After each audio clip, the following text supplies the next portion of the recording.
Good evening, and welcome to Conversations with Swami Ty.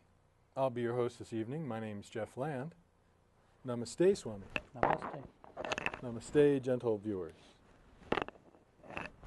Swami, in our first installment, you mentioned that you're a native of Cedarville, California, which is just over the hills here, and you traveled around the world a couple of times and found yourself back right where you started.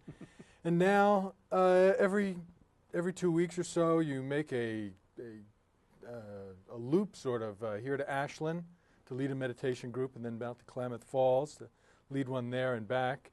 And I wondered, what's the motivation for you? Why do you make the trip? Well, it's a pure joy, and it's an energy exchange. When you go into the spiritual life, there are two basic motivations. One is your own enlightenment, and the one is the compassion of trying to help everyone else to find that, in the East it's called Satchitananda, awareness, bliss, and being. When you during your sadhana, during your training period to go into the deeper life, you depend an awful lot on the community. Mm-hmm. When you have a measure of awareness that you can start to share, then it's a great joy and a power and an energy exchange to go out and share it. Yeah, so, well, I've been to the meditations with you, and it's really a wonderful thing. I invite you all to find out about it and join us. And I look around at the people that are there, and I can't help but think to myself, gosh, you know, why does someone so enlightened? I mean, there's nobody there ready to buy you a Rolls Royce or anything like that. So it must clearly be something different than the payback must be something that isn't that tangible on the physical plane. Yeah, there's no tangible payback. Well, I usually get my gas money covered to come over. But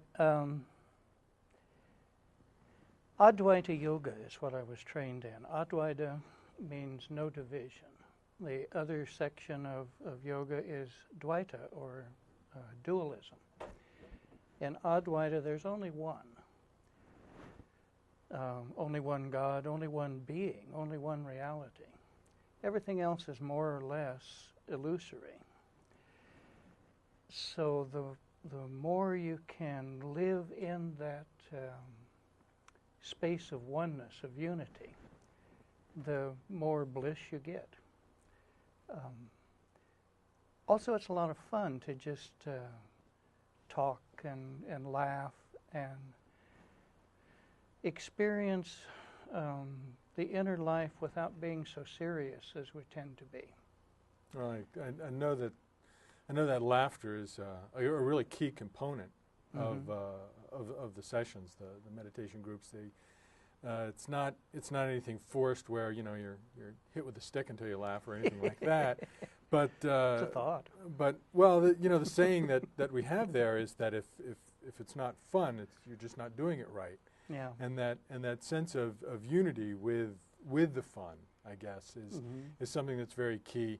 There's a sense that a lot of people use their spiritual life, or religion, as they call it, to attempt some sort of separation.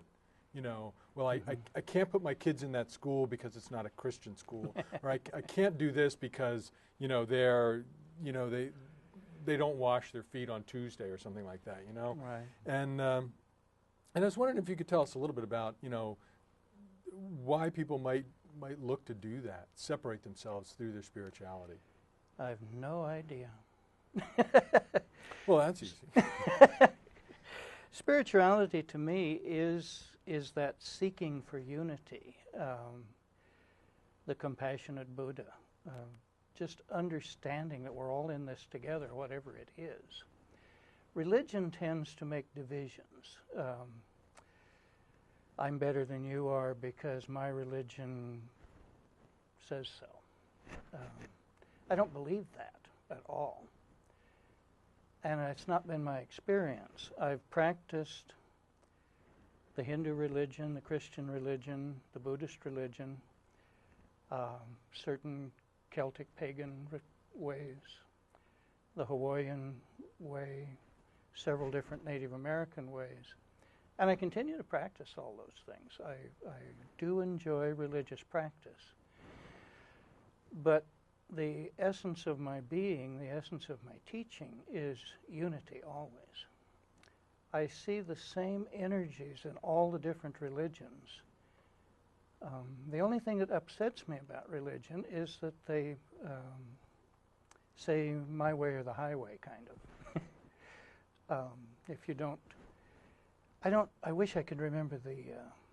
I think what you're getting at there is, when you mentioned that, it's to practice the deeper life without getting so serious about it. Mm-hmm.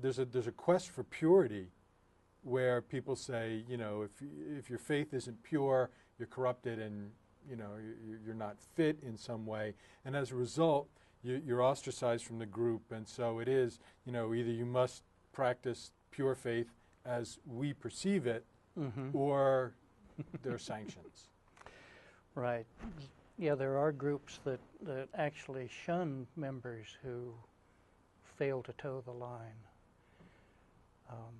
And that happens in Hinduism as well, but there's less of it, I think, in Hinduism. And probably in Buddhism there's not so much. But anytime you get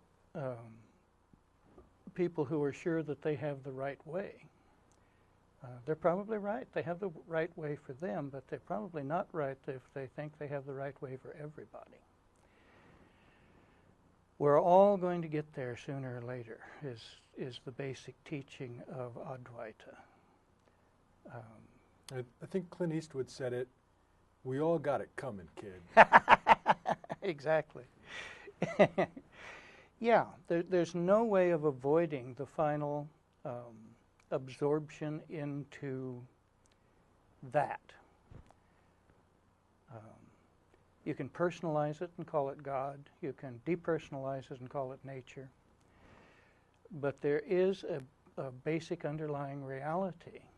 We're all going to die. Yeah. The first thing you learn in metaphysics is that you are immortal. The second thing you learn is you're going to die. That's probably why I flunked it. God. Yeah,